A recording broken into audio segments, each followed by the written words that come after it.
இருக்கும் வணக்கம். விருச்சக ராசிக்காரர்களுக்கு மார்ச் மாதத்தின் முதல் வாரமாக இருக்கக்கூடிய 1ஆம் தேதியிலிருந்து 7ஆம் தேதி வரை எப்படி அமைகிறது என்று ஆராய்ந்து பார்க்கும்போது நிச்சயமாக விருச்சக ராசிக்காரர்களுக்கு பஞ்சமஸ்தானத்தில் நுழையக்கூடிய புதன் நீச்சம் பெறுகிறார். சந்திரனும் இந்த வாரத்தின் துவக்கத்தில் நீச்சம் பெற்று ஜென்மராசியில் சஞ்சரித்தாலும் அதற்கு பிறகு மிக வலுவாக 2, 3, 4, 5 ஆகிய இடங்களை வலுப்படுத்துகிறாருங்க. எனவேதான் புதிய வாய்ப்பும் வெற்றி மீது வெற்றி வரக்கூடிய இனிமையான தருணமாக அமைவதற்கான வாய்ப்பும் யோகமும் மார்ச் மாதத்தில் முதல் வாரமாக இருக்கக்கூடிய 1ஆம் தேதியிலிருந்து 7ஆம் தேதி வரை மிகவும் அபரிவிதமாக விருச்சக ராசிக்காரர்களுக்கு கிடைப்பதற்கான வாய்ப்பும் யோகமும் நிறைந்துள்ளது என்பதை கிரகநிலைகள் தெளிவாகவும் துல்லியமாகவும் உறுதிப்படுத்துகின்றன.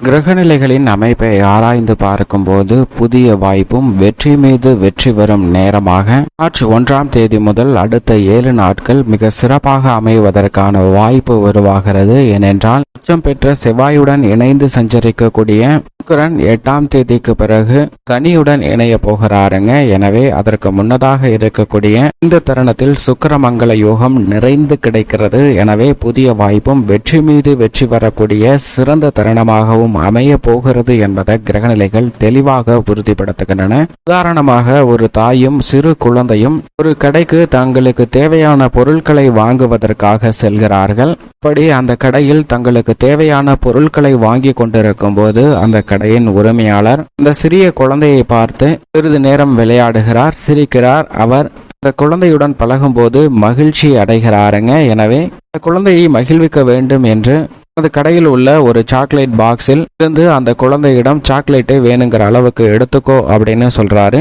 இதை கேட்டதும் அந்த குழந்தையானது அந்த சாக்லேட் பாக்ஸில் இருந்து சாக்லேட்டை எடுக்காமல் சற்று தயங்கி நின்று கொண்டிருக்கிறது. இதை அந்த கடையின் உரிமையாளர் பார்க்கிறார். பார்த்துவிட்டு தன்னுடைய அம்மாவின் அனுமதிக்காக அந்த குழந்தை பொறுத்திருக்கிறது போன்று என்று உணர்ந்து கொண்டு உங்களுடைய குழந்தையை அந்த சாக்லேட்டை எடுத்துக்க சொல்லுங்க அப்படின்னு அந்த குழந்தையின் அம்மாவிடம் சொல்கிறார். அந்த குழந்தையின் அம்மாவும் சரி, ஓகே, உனக்கு வேணுங்கிற சாக்லேட்டை நீ எடுத்துக்கப்பா அப்படின்னு அந்த குழந்தையோட அம்மாவும் அந்த குழந்தையிடம் சொல்ல, அப்போதும் அந்த குழந்தையானது சிறிது நேரம் பார்த்து கொண்டு தயக்கத்துடன் தான் நின்று கொண்டிருக்கிறது. இதை பார்த்த அந்த கடை உரிமையாளர் சரி, குழந்தை மிகவும் தயங்குகிறது என்று நினைத்து என்னுடைய 2 கைகளை வைத்து அந்த சாக்லேட்டை அள்ளி அந்த குழந்தையிடம் கொடுக்கிறார். அப்போது அந்த குழந்தையின் 2 கைகளை சேர்த்து குவிர்த்தும் அந்த சாக்லேட்டை வாங்கி கொள்ள முடியாத அளவிற்கு நிறைந்து விழுகிறது. அது கை நிரம்பக்கூடிய அளவிற்கு கடைக்காரர் சாக்லேட்டை கொடுக்கிறார். அதை வாங்கி கொண்டு அந்த குழந்தை ரெட்டிப்பு மகிழ்ச்சியுடன் செல்கிறதுங்க.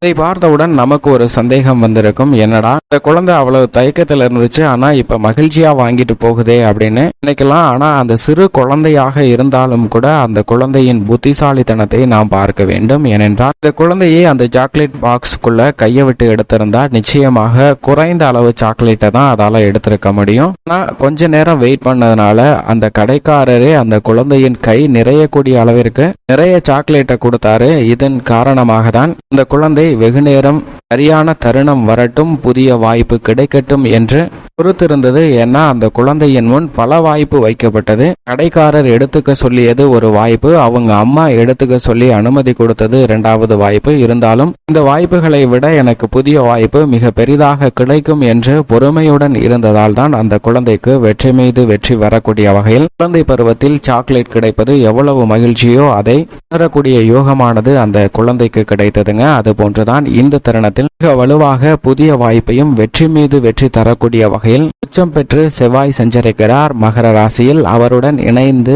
சுக்கிரனும் மிக வலுவாக சஞ்சரிக்கிறாருங்க. உச்ச சுக்கிர மங்கள யோகம் இந்த வாரத்துடன் நிறைவடைகிறது. அதற்கு பிறகு சுக்கிரன் சனியுடன் இணைந்து சஞ்சரிக்க போகிறாருங்க. அது வேறு மாதிரியான பலன்களை கொடுக்கக்கூடிய ஒரு சிறந்த அமைப்பாக பார்க்கப்படுகிறது. இருந்தாலும் இந்த தருணத்தில் நிறைந்த நன்மையும் புதிய வாய்ப்புகளையும் மிக வலுவாக கொடுக்கக்கூடிய அளவில் உச்சம் பெற்று செவ்வாயும் சுக்கிரனும் இணைந்து சஞ்சரிப்பது ரெட்டிப்பு நன்மையை ஏற்படுத்தி கொடுக்கக்கூடிய ஒரு சிறந்த அமைப்பாக பார்க்கப்படுகிறது. அது மட்டுமல்லாது சந்திரன் இந்த வாரம் முழுவதுமே மிக சிறப்பாக சஞ்சரிக்கிறார். வாரத்தின் துவக்கத்தில் விருச்சிக ராசியிலும் அதற்கு பிறகு தனுசு மற்றும் மகரம், கும்பம் ஆகிய ராசிகள்ல சஞ்சரிக்க போகிறாருங்க. சந்திரனும் சுக்கிரனும் இணையும் தருணம் என்பது இந்த தருணத்தில் பொருளாதார ரீதியாக வலுவான நிலையை அடைவதற்கான சில அதிர்ஷ்ட வாய்ப்புகளை நிறைந்து கொடுக்கக்கூடிய ஒரு சிறந்த தருணமாக அமைவதற்கான வாய்ப்பும் யோகமும் நிறைந்து கிடைக்கிறதுங்க. சந்திரனின் அமைப்பும் பல புதிய வாய்ப்புகளை நிறைந்து கொடுக்கிறது. அது மட்டுமல்லாது வித்யாகாரகராக இருக்கக்கூடிய புதன் இந்த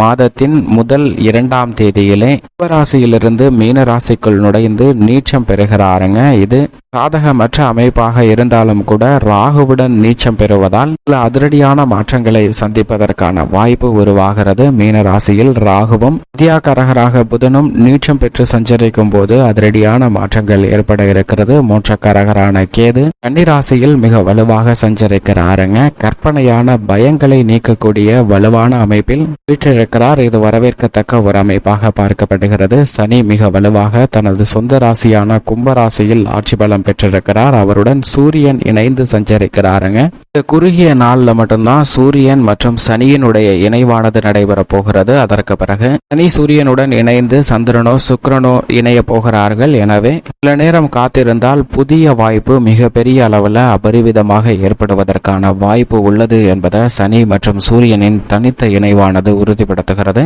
கோல்சார விதியின் அடிப்படையில் சாதகமற்று இருந்தாலும் மிகப்பெரிய மாற்றத்தை ஏற்படுத்தி கொடுக்கக்கூடிய ஒரு கிரக அமைப்பாக பார்க்கப்படுகிறது. முழு சுபகிரகமாக இருக்கக்கூடிய குரு மிக வலுவாக மேசராசியில் வீற்றிருக்கிறாருங்க. அதிவிரைவாக அனைத்து விதமான நன்மைகளையும் அள்ளி கொடுக்கக்கூடிய வலுவான அமைப்பில் சஞ்சரிக்கிறார். மிக விரைவில் ரிஷபராசிக்குள் நுழைய இருக்கிறாருங்க. எனவே அதற்கு முன்னதாக இருக்கக்கூடிய இந்த சில வாரங்கள்ல நீங்கள் எதிர்பார்க்கக்கூடிய வெற்றி மீது வெற்றியும் புதிய வாய்ப்புகளும் உங்களை தேடி வரக்கூடிய வலுவான கிரக அமைப்பை உறுதிப்படுத்த கொடுக்கிறாருங்க. இப்படி நவ கிரகங்களின் அமைப்பானது மிகவும் வலுவாகவும் புதிய வாய்ப்பை நிறைந்து கொடுக்கக்கூடிய ஒரு சிறந்த தருணமாக மாற்றி அமைக்கிறது.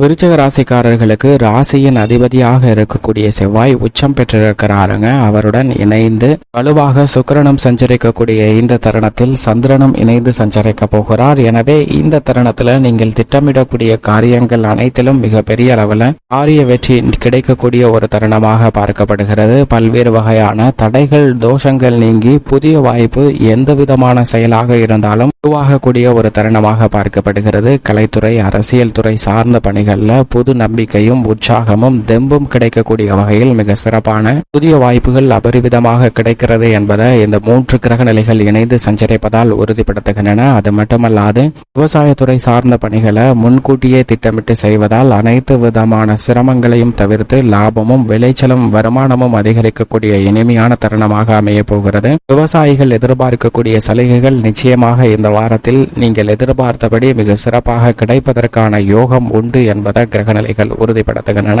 மட்டுமல்லாது குரு பகவானும் மிக விரைவில் 7இல் சப்தமஸ்தானத்தில் நுழைய இருக்கிறாருங்க. எனவே 6ஆம் இடத்திற்குரிய பாதிப்புகள் வெகுவளவில் குறைகிறது. குடும்ப ரீதியாக குடும்ப முன்னேற்றத்திற்காக திட்டமிடக்கூடிய காரியங்கள்ல நல்ல முன்னேற்றம் கிடைக்கும். கடன் சார்ந்த தொல்லைகள் உட்பட பல்வேறு விதமான சிரமங்கள் விலகுவதற்கான வாய்ப்பு கிடைக்கிறது. மெதுமெதுவாக நடந்து கொண்டிருந்த குடும்ப சுப நிகழ்வு பணிகள் துரிதமாக நடைபெற்று உங்களுடைய ஆசை பூர்த்தி ஆவதற்கான யோகம் உண்டு. மிக வலுவாக லாபஸ்தானத்தில் கேது சஞ்சரிப்பதால் அனைத்து விதமான காரியங்களிலும் உள்ள தடைகள் விலகுகிறது. பஞ்சமஸ்தானத்தை ராகுவும் நீச்சம் பெற்ற புதனும் சஞ்சரிக்கக்கூடிய இந்த தருணத்தில் குடும்ப ரீதியாக தலைவலியை ஏற்படுத்தி கொண்டிருந்த பல சங்கடமான நிகழ்வுகள் நிச்சயமாக மறைவதோடு மட்டுமல்லாது அவற்றின் மூலம் மகிழ்ச்சியும் உருவாகும்.